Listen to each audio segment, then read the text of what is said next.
Okay, we're rolling, Rosco. Does your Maltipoo hate car rides? Well, as a puppy, Rosco used to yip and whine and yawn and be in distress in the car. But after a couple months of implementing these 5 tips I'm about to share, the car is now a place Rosco loves. Hello, I'm Julia, and this is Rosco, our Maltipoo, and today I'm going to show you how you can make the car a comfortable and happy place for your pup. Okay, so my first tip is to make the car a comfortable place for your dog. So basically, whatever you need to do to make your pup feel at home. So you could set up a soft and cozy bed or a blanket for your dog to lie on. You can open the windows to let some fresh air into the car. You can turn on the radio or put on some background noise. And also make sure you have some treats and a little bowl of water on hand if your dog is thirsty and if you need to do some training to distract from your dog's whining. So my second tip is to make the car a familiar place before you go on car rides. We didn't do these things, but looking back, it probably would have helped Rosco from the beginning if we had. Try letting your dog sniff the outside of the car before he goes inside. One thing you can do to familiarize your dog with the sound of the car engine is to have somebody turn on the vehicle while you're outside with your Maltipoo. And as the car turns on, you can start giving your dog treats to create a positive association with the loud noise. And then try inviting your dog into the car rather than picking him up. This will give him a chance to explore his environment as he gets into the car. Tip number 3 is to create a positive association with car rides. So do the best you can to just avoid any bad experiences. Some you can't avoid, like if your dog gets car sick and he throws up. Yeah, that was really bumpy. Feeling a little sick. Stomach, I can hear it. He's getting a little scared.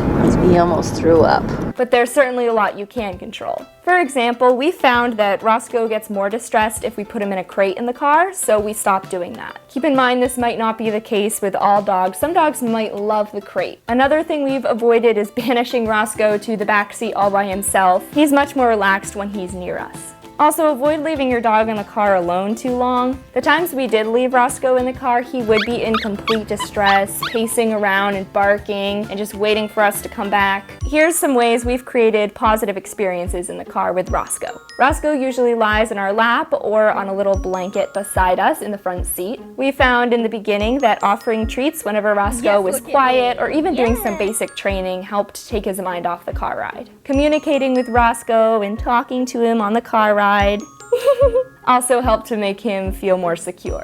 And then usually we also allow Rosco the freedom to look out the window. Sometimes we crack open the windows and let him catch all the wonderful smells.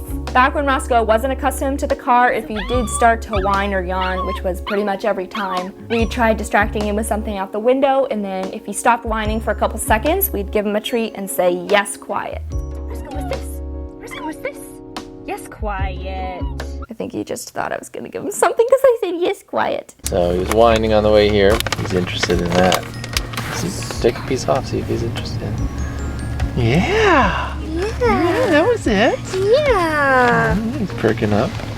All right, we're gonna go out and play a little bit. We do this over and over again until gradually he settled down. Sometimes it seemed kind of nearly impossible to control his whining, but once we pulled out the quality treats and kept on rewarding him when he was quiet and also rewarding like when he made eye contact with us, he pretty much stopped whining and has been kind of relaxed in the car ever since. Doing this training with quiet helped get Rosco's mind off his stress and changed the circumstances into something positive. Okay, so my next tip is to go to fun places. Think about it for a minute. If you go in the car only to take your dog to the groomer or the vet or some other place he dislikes, of course your dog will hate car rides. He knows something bad is coming. Here's a little tip. When Rosco was a puppy, my dad actually went to the vet sometimes, just drove there, and then let Rosco get out, then got back in the car and went home. This way your dog won't immediately associate something bad with going to the vet, because if you just let him sniff around out there and then go home, you get what I mean here, don't you? So we mixed up our destinations and went to a lot of fun places that Rosco enjoyed. Get him accustomed to riding in the car, we're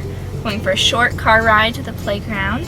We went to parks, we visited friends, we let him go for a walk and sniff. Pretty much anything that would act as a reward for Rosco going in the car and behaving well. An example of this is every Friday my dad and mom go to Dunkin' Donuts and bring Rosco along, and sometimes he gets a munchkin. Soon, going for a ride will mean going on an adventure rather than to some place that triggers your dog's nerves. By the way, if you're enjoying this video and finding it helpful in any way, please give it a pop. It would mean a lot to me and it would help this video spread to more people. And poochies.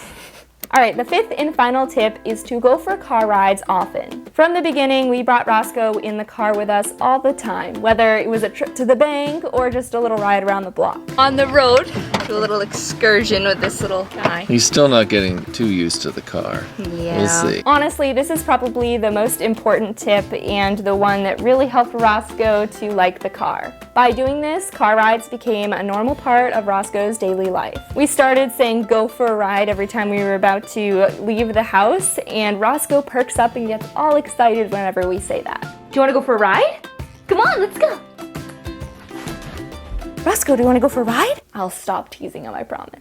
If your dog currently hates car rides, take a moment to really think about it. If your dog learns to love the car, you'll no longer have to dread a trip to the dog sitter's house or to the vet. At first, we were frustrated by Rosco's whining behavior in the car. But after making the car a comfortable, familiar place, creating positive experiences in the car, emphasizing the command quiet, going to fun places as a reward, and riding often, Rosco will now happily sleep during car rides or peacefully look out the window. I hope this video was helpful for you, and I hope to see you back here next time. Bye!